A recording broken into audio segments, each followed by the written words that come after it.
मैं मुबारकपुर के अपने विधायक जी और पूरे पार्टी के संगठन को और मुबारकपुर के जितने भी साथी यहाँ मौजूद हैं सबको मैं धन्यवाद देता हूँ कि उन्होंने बुलाया।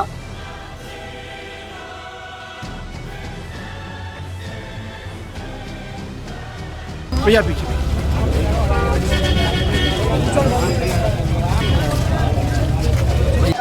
और ज्यादातर समस्याएं जो हैं वो मुबारकपुर के हमारे बुनकर भाइयों की समस्याओं से जुड़ी समस्याएं। अब ये तो आप जानते हैं कि ये सरकार गूंगी बहरी सरकार है कि हम लोग मोहब्बत फैला देंगे, बीजेपी कोसों दूर हो जाएगी सरकार से।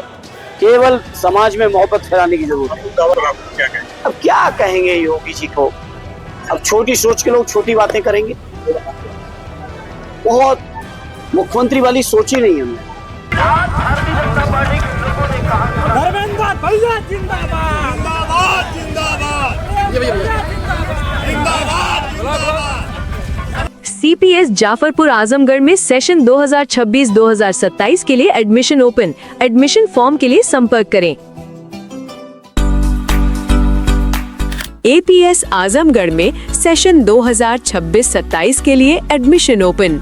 एडमिशन फॉर्म के लिए संपर्क करें। अपने बच्चों का एडमिशन कराएं, हम उनका मुस्तकबिल संवारेंगे। सर्वोदय पब्लिक स्कूल हरबंसपुर आजमगढ़ में सेशन 2026-2027 के लिए एडमिशन ओपन। एडमिशन फॉर्म के लिए संपर्क करें। मदरसा गुलशने मुमताज छित्तेपुर मार्टिनगंज आजमगढ़ में दाखिले जारी हैं। अपने बच्चों का दाखिला कराने के लिए राब्ता करें। तालीम तरक्की का सबसे बेहतर जरिया है। Doctor Khursheed Ahmad Alig. Harish Chandra intermediate college Azampur Bilariyaganj road Azamgarh में नर्सरी टू 12th सेशन 2026-2027 के लिए एडमिशन ओपन। एडमिशन फॉर्म के लिए संपर्क करें। New Indian public school Nasirpur Azamgarh में सेशन 2026-2027 के लिए एडमिशन ओपन। एडमिशन फॉर्म के लिए संपर्क करें। अलगू स्मारक इंटर कॉलेज आजमपुर चकिया आजमगढ़ में नर्सरी से 12वीं तक यूपी बोर्ड एवं AS public school Azampur Chakiya Azamgarh nursery से 10वीं CBSE बोर्ड में एडमिशन ओपन। एडमिशन फॉर्म के लिए संपर्क करें। बता दें कि नर्सरी में प्रवेश निःशुल्क है।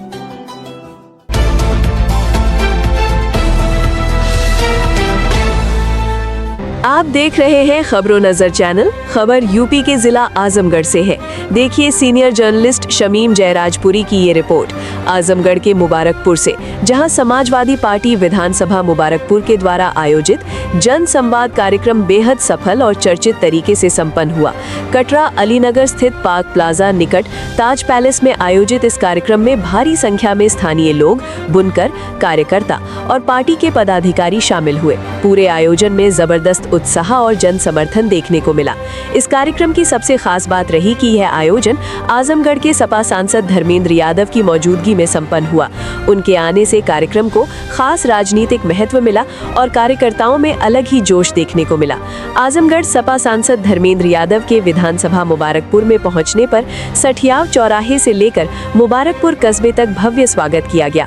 सपा विधायक मुबारकपुर अखिलेश यादव और समाजवादी पार्टी के दूसरे नेताओं और कार्यकर्ताओं ने माला पहनाकर सांसद धर्मेंद्र यादव का शानदार स्वागत किया।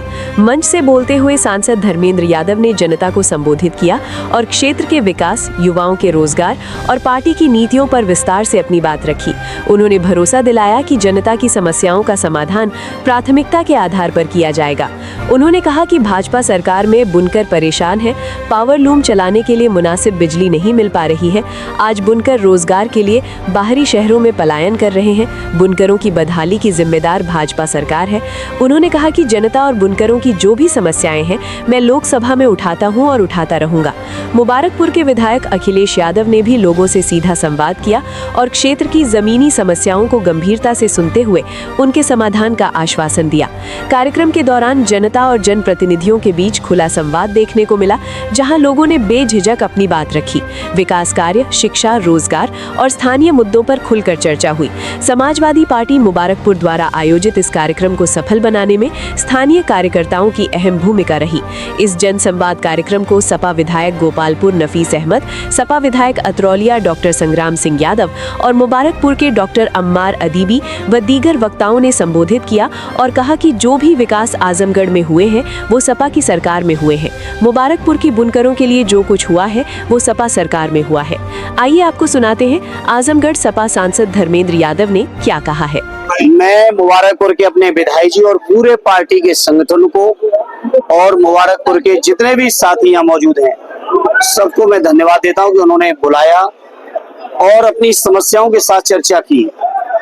और ज्यादातर समस्याएं जो हैं वो मुबारकपुर के हमारे बुनकर भाइयों की समस्याओं से जुड़ी समस्याएं हैं, चाहे उनकी बिजली का रेट हो, चाहे जो आदरणीय राष्ट्रीय अध्यक्ष जी ने विपणन केंद्र बनाया है उसके शुरू न होने का सवाल हो, चाहे और भी हैंडलूम से जुड़ी समस्याएं हुई और कुछ समस्याएं जो मुबारकपुर की बुनियादी समस्याएं, चाहे अस्पताल की है, बस अड्डे की है, इस तरह की समस्याएं लोगों ने अवगत कराई हैं। और मैं कोशिश करूंगा कि समय के साथ मैं हर समस्या को न केवल एड्रेस करूं बल्कि उसका हर हाल में समाधान। यहाँ के विधायक अखिलेश जी लगातार सदन में यहाँ के बुनकरों की समस्याएं, विपणन केंद्र की समस्याएं हो या रोडवेज की बात हो, हर मुद्दे को उठाते हैं लेकिन सरकार उस पर ध्यान नहीं देती। अब ये तो आप जानते हैं कि ये सरकार गूंगी बहरी सरकार है, केवल झूठ बोलने का टेंडर लिया हुआ है सरकार ने, जहां जाते हैं झूठ बोलते हैं। मैं समझता हूं पिछले हफ्ते भर के अंदर ही मुख्यमंत्री, उप मुख्यमंत्री, जाने कितने सरकारी लोग आजमगढ़ में आए और गए, लेकिन समाधान एक नहीं हुआ। समाधान नहीं करना है, केवल झूठ बोलना है, नफरत फैलानी है। नफरत फैलाने आते हैं, झूठ बोलने आते हैं, आजमगढ़ की बदनामी करने के लिए आते हैं। आप सोचिए, मुख्यमंत्री आते हैं तो आजमगढ़ के बारे में क्या क्या कह के जाते हैं, क्या कहते हैं आजमगढ़ के बारे में। मुद्दे हैं जनहित के मुद्दे, जो जनता की समस्याएं हैं, रोजगार है, आप क्या आश्वासन देना चाहते हैं जैसे 2027 का दावा आप लोग कर रहे हैं? नहीं, बीजेपी के पास दूसरे कोई मुद्दे नहीं, केवल नफरत फैला के राजनीति करना चाहते हैं, दूरी करना चाहते हैं। और मैं समझता हूँ अभी एक वक्ता साथी ने बहुत बड़ी बात कही कि हम लोग मोहब्बत फैला देंगे, बीजेपी कोसों दूर हो जाएगी सरकार से। केवल समाज में मोहब्बत फैलाने की जरूरत है। दावा कर रहे हैं 2027 में सरकार बनाने का। अगर सरकार बनती है तो जो सुविधाएं सपा की पूर्ववर्ती सरकारों में रही हैं यहाँ पे बुनकर समाज, उनको तो बहाल करेंगे करेंगे, उससे भी आगे बढ़ के वो तो आदरणीय अखिलेश जी के मुख्यमंत्री बनने के साथ संभवतः पहली कैबिनेट में उन समस्याओं का निराकरण करेंगे। जो पहले काम हुए तो और इस सरकार ने रोके, उनको तो चालू करना ही करना है। चाहे वो आपका फ्लैट रेट बिजली का सवाल हो, आपका यहाँ विपणन केंद्र बनाया गया, यहाँ के बुनकरों के व्यापार देश और दुनिया में एक छत के नीचे कर सके, ये व्यवस्था आदरणीय अखिलेश जी ने उत्तर प्रदेश के हर इलाके में की। जहाँ मुबारकपुर में हमारे रेशम के लिए या साड़ी के कारोबार के लिए की, वहीं भदोई में कालीन के कारोबार के लिए की, कन्नौज में इत्र के कारोबार के लिए की, मुरादाबाद में पीतल के कारोबार को बढ़ाने के लिए, एक्सपोर्ट बढ़ाने के लिए की। आदरणीय राष्ट्रीय अध्यक्ष जी की नजर उत्तर प्रदेश के हर इलाके पर इन बातों को है। जो हमारे उत्तर प्रदेश के लोग कारीगर हैं, जो हमारे व्यापारी हैं, जो हमारे उद्योग हैं, इनका हम लोग कैसे देश और दुनिया में फैलाएं, जिससे कम से कम हमारे लोगों की आमदनी बढ़े, उनके आर्थिक स्थिति सुधरे। लगातार प्रयास। शुरुआत में बुनकरों को एड्रेस करते हुए एक बड़ी घोषणा की है, जैसे हैंडलूम का आपने जिक्र किया है, बनता है यहाँ पे सारा चीज लेबल दूसरी जगह पे लग जाता है। बिल्कुल, इस मुद्दे को हम कोशिश करेंगे संसद में उठाएं, किसी न किसी नियम के में लाके। यहाँ मुबारकपुर के जो बुनकर है, सैकड़ों हजारों संख्या में पलायन कर चुके हैं, रोजगार उनको मिल रहा है। देखिए, मजबूरी में पलायन कर रहे हैं और पलायन कोई बहुत खुशी से नहीं करता है, मजबूरी में करते हैं। और मैं कोशिश करूंगा कि हमारे मुबारकपुर में ही ऐसी सुविधाएं हम लोग बिल्डअप करें, डेवलप कर दें, जिससे किसी को पलायन की जरूरत ना पड़े। आज योगी जी ने कहा है कि समाजवादी पार्टी सिर्फ सर्वे में विकास करती है, पूरे प्रदेश को अपना नहीं मानती, सिर्फ सर्वे को मानती है। इस पर आप क्या कहेंगे? अब क्या कहेंगे योगी जी को? अब छोटी सोच के लोग छोटी बातें करेंगे। बहुत मुख्यमंत्री वाली सोच ही नहीं है उनमें। केशव जी के लिए क्या कहेंगे? अभी लगातार तमाम भाजपा वो तो आप लोग चर्चा में लाए हो, मुझे नहीं मालूम आप लोगों ने क्यों चर्चा में लाने का टेंडर ले रखा है। बाकी तो जहां से वो हैं वहां की जनता उन्हें नकार चुकी है, जिस क्षेत्र में उस क्षेत्र के लोग नकार चुके हैं। जिस सरकार में वो डिप्टी सीएम है आप जानते हो उनकी कहीं चलती नहीं है। ये केवल लग रहा मीडिया के साथियों ने कुछ टेंडर लिया है उनको चर्चा में लाने का।